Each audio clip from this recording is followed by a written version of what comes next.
दोस्तों, आज हम फिर से आपके लिए एक और मज़ेदार कहानी लेकर आ गए हैं। और कहानी है कड़वा मल के बारे में।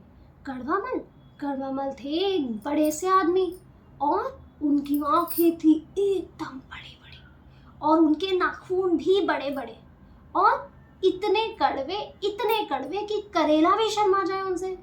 पर अब आप पूछेंगे, बताओ ना, इंसान कड़वा कैसे हो सकता है? इंसान कड़वा हो सकता है अपनी जबान की वजह से। कड़वा मल इतना गुस्से में रहते कि कोई उनके आसपास नहीं फटकता। एक बार गांव के श्याम ने गलती से उनसे मदद मांगी। कड़वा मल जोर से चिल्लाए, हे श्याम, मुझे परेशान करने की जरूरत नहीं है, मेरा समय बर्बाद मत करो, चलो चलो निकले यहाँ से। एक बार बूढ़ी अम्मा ने कड़वा मल को समझाने की कोशिश की। अरे कड़वा, तुम्हारे नाखून इतने गंदे हैं, कभी तो इन्हें काट लो और साफ कर लो। कड़वा मल को बहुत गुस्सा आया और कड़वा मल अपनी बड़ी बड़ी आंखें दिखाता हुआ अम्मा को बोला, अम्मा, अपने काम से काम रखो और मुझे कुछ भी सिखाने की जरूरत नहीं है, चलो निकलो यहाँ से। बस इसी तरह गांव में सब कड़वा मल से डरते थे। कड़वा मल जहाँ जाते वहाँ लोग चुपचाप अपने घरों में चले जाते और उन्हें डर लगता कि ना जाने अब कड़वा मल किस बात पे चिल्ला पड़े। एक बार कड़वा मल जंगल गए क्योंकि घर में खाना बनाने के लिए कड़वा मल को लकड़ी की जरूरत होती थी। और लकड़ी काटते इतनी देर हो गई कि अंधेरा हो गया। और अंधेरे में कड़वा मल को पहली बार थोड़ा सा डर तो लगा। कड़वा मल ने सोचा, अगर कोई जानवर आ गया तो मैं लोगों को तो चिल्लाकर भगा देता हूँ, पर अगर चिल्लाऊंगा तो जानवर तो मुझे पक्का खा जाएगा, तो मैं क्या करूँ? कड़वा मल को बहुत डर लग रहा था। तभी वहां से एक बूढ़ा आदमी आ रहा था। गुप्त अंधेरे में, एकदम घने अंधेरे में, उस बूढ़े आदमी के पास एक हल्की सी रोशनी थी। कड़वा मल ने बूढ़े आदमी को देखा और कड़वा मल जल्दी से चल के उसके पास गया और बोला, हे बूढ़े, अपनी ये रोशनी मुझे दे दो और तुम यहाँ पेड़ के नीचे बैठ जाओ, सुबह चले जाना, मुझे जल्दी है, अपनी रोशनी मुझे दो और चुप करके यहाँ पेड़ के नीचे बैठ जाओ।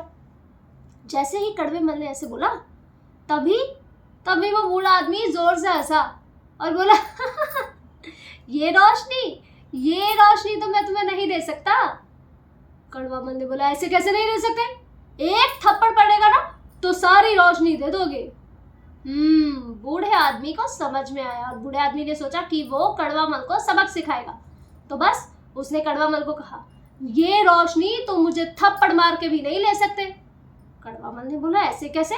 तो बस कड़वा मल ने बोला, देखो, दे दो मुझे ये रोशनी, वरना। कड़वा मल ने बूढ़े आदमी को बड़ी बड़ी आंखें दिखाई और उसने सोचा कि वो डर जाएगा। पर बूढ़ा आदमी उसे बोला, अरे तुम्हें ये भी नहीं समझ में आ रहा कि ये रोशनी मेरे हाथ में नहीं, मेरे अंदर है। तो कड़वा मल ने बोला, अंदर मतलब? अंदर क्या तुमने थैले में रोशनी रखी हुई है? चुप करके रोशनी दे दो। बूढ़ा आदमी बोला, नहीं, तुम्हें समझ नहीं आ रहा, मैं कह रहा हूँ कि ये रोशनी तो मेरे अंदर है, तुम्हें इस जंगल के बारे में पता नहीं है क्या? कड़वा मल ने बोला, जंगल के बारे में तो मुझे सब पता है, मैं यहाँ पे इतनी बार लकड़ियाँ काटने आता हूँ, पर रात पहली बार हुई है, और बाकी जंगल के बारे में तुम्हें क्या पता है जो मुझे नहीं पता? बताओ तो जरा। बूढ़े आदमी ने कहा, अरे ये तो जादुई जंगल है, ये कोई ऐसा वैसा जंगल नहीं है, रात को यहाँ पर कोई रोशनी काम नहीं करती, सिर्फ एक ही रोशनी काम करती है, वो भी तुम्हारे अंदर की। कड़वा मल ने बोला, अंदर की रोशनी क्या होती है? क्यों मेरा दिमाग खराब कर रहे हो? बताओ तो जरा, दिखाओ तो जरा, कहाँ छुपा रखी है अपनी रोशनी? दिखाओ, हाथ ऊपर करो, यहाँ से पीछे घूमो। उसने बूढ़े आदमी को पूरा इधर उधर घुमा दिया, पर उसे रोशनी सच में उसके पास कहीं नहीं मिली, पर वो बूढ़ा आदमी तो अभी भी जगमग कर रहा था। फिर कड़वा मल ने बोला, अच्छा, मैं ये रोशनी कैसे ढूंढूं? बूढ़े आदमी ने कहा, तुम अपने अंदर आग बंद करके देखो, तुम्हें क्या कोई रोशनी नजर आती है? कड़वा मल ने बोला आंख बंद करके। कड़वा मल ने बोला पर अगर ये मेरी लकड़ियां ले गया तो? उसने बूढ़े आदमी को कहा देखो ज्यादा चतुराई मत करना, मेरी लकड़ियां मत ले जाना मुझे आंख बंद करवा के। बूढ़े आदमी ने बोला नहीं नहीं, मैं तो बूढ़ा हूँ, मैं इतनी जल्दी भाग नहीं सकता, मैं तुम्हारी लकड़ियां लेके बिल्कुल नहीं भागूंगा। अरे तुम आंख बंद करके तो देखो। कड़वा मल ने डरते डरते डरते अपनी बड़ी बड़ी आंखों को बंद कर लिया और उसने ढूंढा रोशनी रोशनी रोशनी रोशनी। कोई रोशनी नहीं है, ऐसे ही मेरा मजाक उड़ाए जा रहे हो, कौन सी रोशनी, कैसी रोशनी? तो बूढ़ा इंसान बोला मुझे लगता है तुमने कभी किसी की मदद नहीं की और प्यार से बात तो तुम बिल्कुल भी नहीं करते होगे किसी से। और अच्छा एक बात तो बताओ जरा, तुम क्या कभी कभी झूठ भी बोलते हो? कड़वा मल ने बोला इस इंसान को मेरे बारे में इतना कुछ कैसे पता है? पर कड़वा मल को डर भी लग रहा था तो उसने मुझसे बूढ़े की बात सुनी। उसने बोला हाँ कभी कभी बोलता हूँ, और लोगों से प्यार से बात करने की क्या जरूरत है? जब वो मुझसे डर कर मेरा सारा काम करते थे तो मैं तो उनसे कभी भी प्यार से बात नहीं करता। बूढ़े इंसान ने कहा इसी वजह से अब तुम जंगल में ही रह जाओगे। कड़वा मल ने बोला जंगल में ही रह जाओगे मतलब? बूढ़े इंसान ने कहा जो लोग ऐसा काम करते हैं ना उनके तो दिल में सिर्फ अंधेरा ही अंधेरा होता है। अब तुम अपने दिल की रोशनी कैसे ढूंढोगे भला? और बिना रोशनी के तो तुम घर भी नहीं जा सकते। कड़वा मल ने बोला है, और इतना कह के कड़वा मल अब जोर जोर से रोने लगा। मैं घर भी नहीं जा पाऊंगा, मैं घर भी नहीं जा पाऊंगा, तो ये लकड़ियां क्या काम आएंगी? और रात को तो मुझे कोई शेर खा जाएगा, चीता खा जाएगा, क्या करूंगा? मेरे बड़े बड़े नाखून भी काम नहीं आएंगे, क्या करूंगा क्या करूंगा? तो बूढ़े आदमी ने उसे कहा तुम अब जरा अपनी आंखें बंद करके देखो, तुम्हें क्या कोई रोशनी दिख रही है?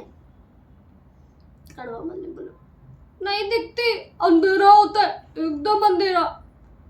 बूढ़े आदमी ने कहा अरे तुम कोशिश तो करो, फिर से एक बार मेरे कहने पर। फिर कड़वा मल ने फिर से अपनी बड़ी बड़ी आंखें बंद करी और इस बार उसने एक लंबी गहरी सांस ली। और जैसे ही उसने सांस ली ना, जैसे ही उसने सांस ली, उसको अपने अंदर एक बहुत छोटी सी रोशनी दिखी, बिल्कुल वैसी रोशनी जैसे एक मोमबत्ती से निकलती है। और कड़वा मल ने आंखें खोली और बोला हाँ मुझे दिखी रोशनी दिखी, छोटी सी रोशनी एकदम मोमबत्ती जितनी। पर वो रोशनी कैसे आई? पहले तो अंधेरा था। बूढ़े आदमी ने कहा क्योंकि तुमने अभी अभी माना कि तुमने गलतियां की हैं, और गलती मान लेना भी तो भला काम है, तो इसलिए थोड़ी सी रोशनी तो तुम्हारे अंदर आ गई है। अब तुम्हारे भरोसे कि तुम ये रोशनी बढ़ाओगे कैसे। बस कड़वा मल को ये बात अच्छी लग गई और कड़वा मल अपनी सारी गलतियां गिनता रहा और धीरे धीरे धीरे धीरे उसकी जो रोशनी थी वो बढ़ गई, क्योंकि वो गलतियां गिनता भी जा रहा था और सोचता जा रहा था कि मैं अभी ऐसी गलतियां नहीं करूँगा, अब मैं लोगों को बड़ी बड़ी आंखें करके नहीं डराऊंगा, मैं कम चिल्लाऊंगा, और गुस्सा, मुझे जब बहुत गुस्सा आएगा तो मैं लिख लूंगा, चिल्लाऊंगा नहीं या चीजें तोड़ूंगा नहीं। तो ऐसा करके कड़वा मल की रोशनी धीरे धीरे धीरे धीरे बढ़ी और उसके बाद वो अपनी लकड़ियां लेकर जंगल से बाहर चला गया। आपको पता है उसके बाद से कड़वा मल एकदम मीठा मन हो गया और उसके अंदर की रोशनी इतनी ज्यादा कि बस सूरज भी शर्मा जाए। तो ये थी हमारी इस बार की कहानी। मैं फिर से एक और कहानी लेकर आपसे फिर से मिलूंगी। Bye bye.